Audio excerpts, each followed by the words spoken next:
So we're here in Substation Studios with Taylor and Scott from Sunstinger. How does it feel to be in the studio again, recording your new material? Really good. Especially this time, we've never recorded with Magnus before, so it's a wee bit different. And I think we've definitely sort of found our sound this year, so it's got to be interesting to go with it. A wee bit different. Aye. So you're approaching the recording different from what you've done previously? It's usually kind of the same, basically. I don't know, Magnus might have some sort of different ideas as we go forward, but as it stands now, just the same sort of idea. We usually come in like quite loose with it as well sometimes, so we come in with like the drums and the bass and everything will be properly nailed in, but the rhythm guitar and the leads sort of, we'll leave that till we're in, so we'll kind of come up with stuff things. I was going to say, like, the new songs, you've obviously like written and rehearsed and that type of thing. Well. So you've got like an idea of how you want them to sound, but what you're saying is when you come into the studio, it'll develop and you'll get other input and stuff like that as well. Sure, Aye, that's cool. stuff that you're playing doesn't sound as good when you can't put it on a recording. It sounds like.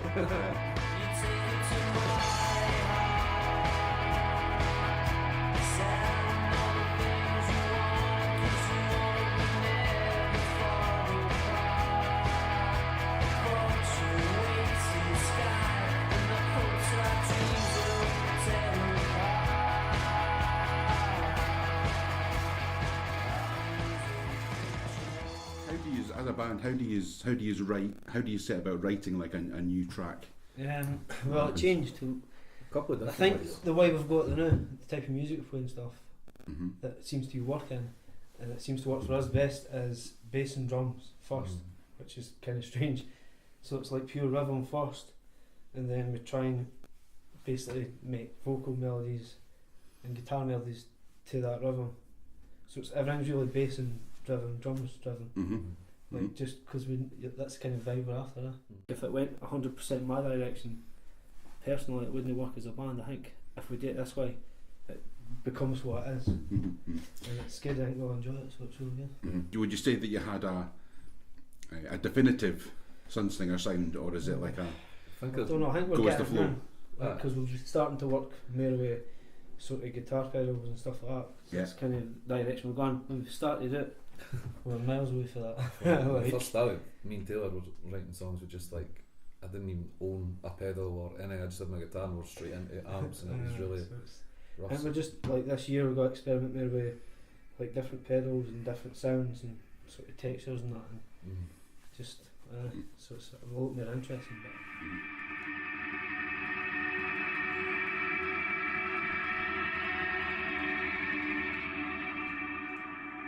I was speaking to someone the other day about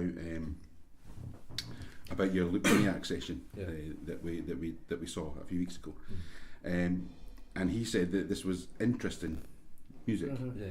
You couldn't sort of see where it was going or even where it was coming from to a certain extent. sounds about right.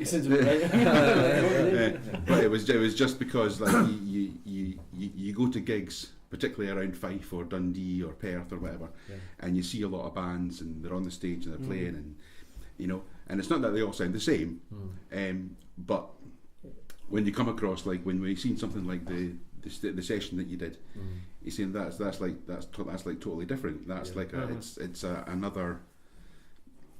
I don't want to say genre, but it's another the way I look at it aspect is of what music. we're doing is we're not doing anything like different from what's been before. We're not trying to create something brand new. Yeah.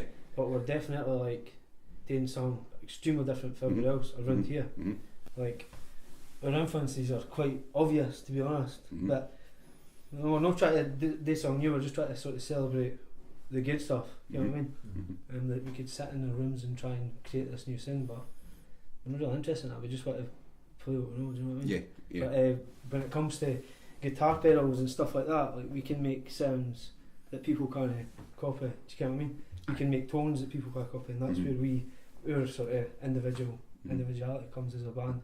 Is the sounds and the tones and the structures and the way the drums are. It's like it's more about the music. You know what I mean? Rather than just trying to write a simple pop song. Do you know what I mean? Structures. There's nothing wrong with that. Put people Yeah, doing of that. course. Like there's a good scene in Glasgow, the punk bands and stuff.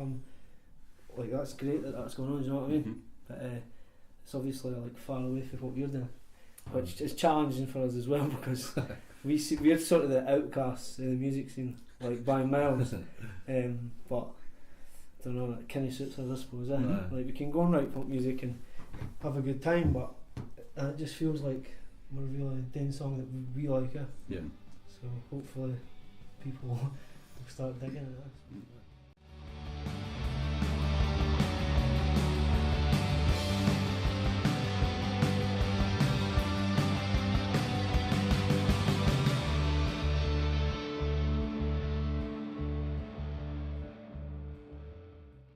Recent session in Loop Maniac. Yeah. How did that come about? Our friend Rory does filming, he's involved with him, so they kind of just gave us a shout and asked us to do it, and we were well up for it. I think they've done a good job as well. I think it's probably the closest to what we want, because obviously we're still developing. We've only been together in this band for maybe 2 years, but we've only really found our sound, I would say, halfway through last year. Yeah, I'd say you know so. what I mean? So there's some like this. We've done a couple of like, for example, there's our song Polarised. It's a bit dark for us and a bit too underground. You know what I mean? We've kind of developed on, and I think that the Loop Maniac session was a good example of what we're about. Like it was quite raw, and it was quite real. It wasn't like it was no gimmicks. It was just as it is, and I think I was quite happy with that. And it kind of gave us like the sort of push to go in that direction. I was quite happy with that sound. The best representation of what we're doing, I think. Like it was, if you're saying to somebody's like, was like you're someone to listen to when you hear a song, I'd always probably refer them go to that the live section, session because I think it's probably. Because there was bits that were a bit rough around the edges, but we've kind of got that as well. We're kind of like that. We're not total crystal clear and clean, but.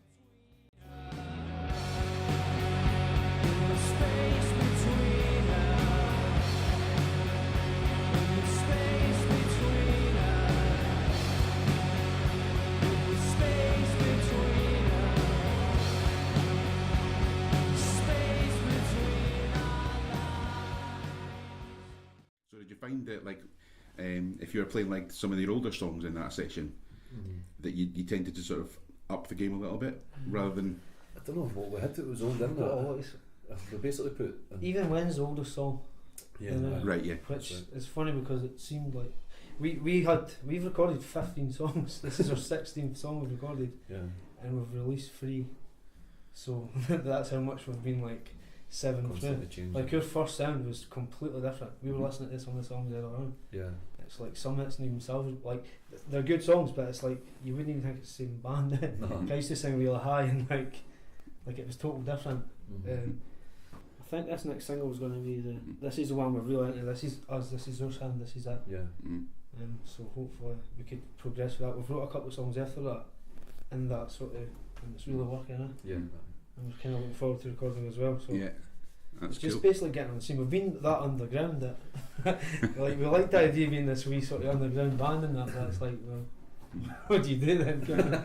So we're kind of trying to get out this year. This is our year to try and get ourselves out there. So you mentioned like your influences there. What are you listening to at the moment, and does that affect what you're actually doing in the studio? Definitely.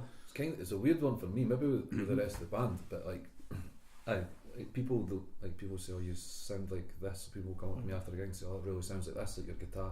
But I didn't listen to that kind of music. I'm no like. That's what's good. A lot of people will say to me like the stuff with the lead and whatever I'm doing. I'm like, oh, there's a lot of influence for this, and I'm like, I didn't even know the bands they're on about, which I suppose is quite a good thing. It's like I'm not trying to take it for something. I'm just sort of doing what I'm coming up with, which we're all into totally different things. So I can sit here and say the bands that I like, and then for example Gregory will be like, oh, why did you get? I mean, we're into real different stuff, but it kind of comes like we do meet in the middle in places like there's bands for the 80s that were they've obviously got that 80s sound. Like the obvious ones are like New Order and Joy Division and stuff, but that's where we kind of started, like basically. And then obviously we've moved. There's bands like the Chameleons, a band that were kind of like a mere simple version than the Horrors. The Horrors probably took all influence from them. Right. Do you know what I mean? Like so we could get compared to the Horrors, like in this day and age, I suppose, Mm-hmm. we've been compared to like Brian Jonestown Massacre, stuff like that, because that's just like music, like really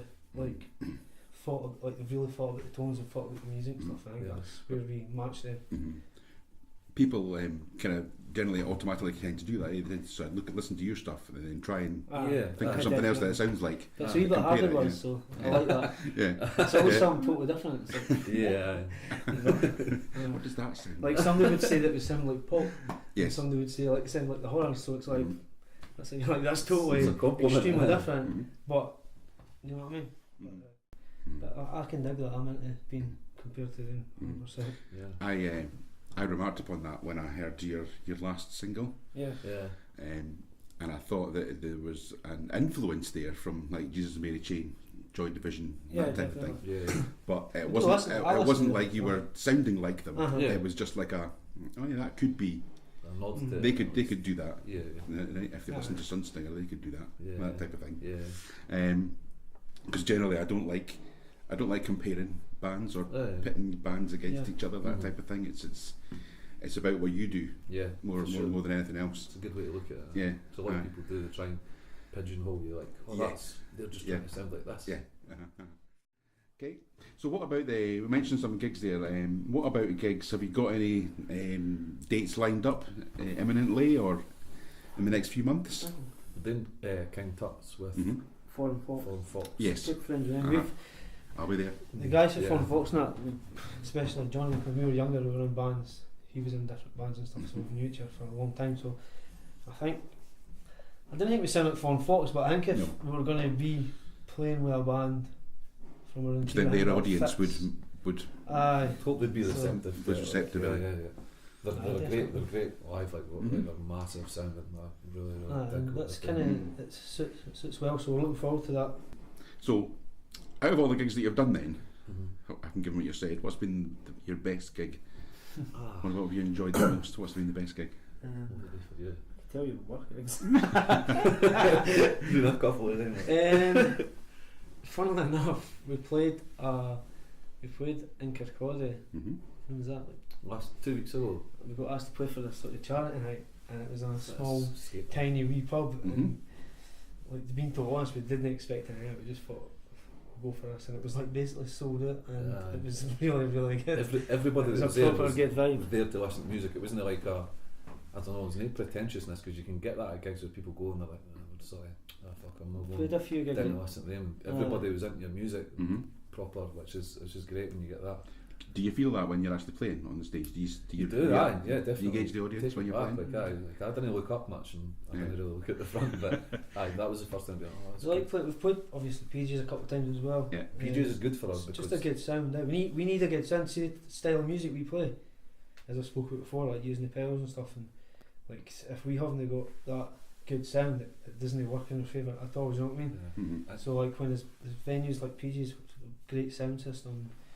You know what I mean? A good walking crowd and stuff. I think my favourite gig we've done was we played PJs a few weeks ago, and it was like Kieran Webster was doing a DJ set, and we were on just like before he played. It was like a last pretty busy, and like I say, the sound of PJ is good for us. Big PA Neil that did the sound for us. It was booming, like it was really great. That was probably my favourite gig that we've done. So what has been like the one of the worst ones then for you? What have you not enjoyed? We don't want to say too much in case I offend people. Offend people. But we did no names. play a good festival. We probably spoke about it, and it wasn't good. It was a bit. We were, to be honest, it was early on, so we didn't have the equipment we should have to do. We expected them to have that sort of stuff, like for example, reverb on the desk and stuff like that, and they didn't have it. So trying to do that. The sound we're in, we thought that's just no way. we had another a good one live. Like basically playing in a cocktail bar in front of maybe a good crowd, about 150 mums, like fancy mums. I remember. So it wasn't ideal. We done one. Remember, as we gig a while ago, and Taylor's he's always got like what's it called? Your guitar strap goes on. That was playing. We'd had a few drinks for this, but we're pretty. Drunk. His guitar fell off, so he ended up having to like put one like foot up on a monitor, so he's like a Maharaji holding his guitar up, and then I was thinking this kind of and there was a massive feedback issue, so I had to stop the gig halfway through, and but I thought we were losing everybody, and I was like, this can't get any worse. So, and then he moved and kicked like a full pint over all the electrics on stage. I was like, this is fucked. The game's up, but we managed, I don't know how, but the electrics never sorted it, and we managed to finish the gig. And we thought it was quite good at the end. You get some bad ones. It's a good laugh. Good fun. Well, we would have paid to see that. Right, okay. Right, okay. So today you're recording your next. Is it going to be released as a single? Yes. That's what you're recording today. Definitely. Yeah. What can you tell us about it? It's called The Space Between Us. Brilliant. We did do that in that live session. Yeah. And it's the song for us that we feel like this is our sound. This is it. Know that the stuff before isn't our sound, but I just feel like this is a good sort of direction for us. Yeah. So we're really excited to get it. I'm looking forward to hearing how it comes out. Because we could tell you how it's going to sound, but it might completely change. You know what I mean? Yeah, that's right. That tends to happen. Where it's like we take it in and then totally change it, but definitely keeping the sort of spacey vibes and the reverb and the pedals, and spend a lot more time on tones and sounds. Aye. So should be really good. I'm thinking it will be. Confident in this one. I'm looking forward to hearing this. Like, it'll be good, aye. So what we'll do is we'll wrap this little section up now. But like one last question, you probably hinted on it a little bit. Like for longer term for the band, what would you like to achieve, like by the end of the year, say? By the end of the year, we'll always say that. By this, we'll do this. We'll do this. It's probably down to it's your fault. What we want to do as a band, we're not really bothered. We're not trying to make it in a sense. Like, you know what I mean? Like we're past that. I think so. I think we're just trying to make good music and people to understand the music, people to enjoy our music, to have that sort of connection. That's what it is for me. That's what it's always been. You know what I mean? Yeah. When we've been in bands before, when you play the gigs, that's what gets you back. Yeah. It's nothing else. You know what I mean? There's a few of us that's been in bands that have done pretty well. Like Bill was in a band before and he done extremely well. Got signed to a major label, supported big bands, tours, everything. But and he still enjoys this bit of what we're doing. So it's just, I would love to play some good festivals and stuff. I think that's for me. I'd like us to get some songs that we're happy with, but a couple of good like festivals or something like that would be good. A couple of big gigs. But if somebody wants to sign, I'll take it. We're open to big contracts. No. A lot of money involved. Who isn't? Brilliant. All right. Okay. Well, thanks very much for having a chat. Thank you. And we'll go and do some more stuff. That's it. Brilliant. Thank you. Sounds good.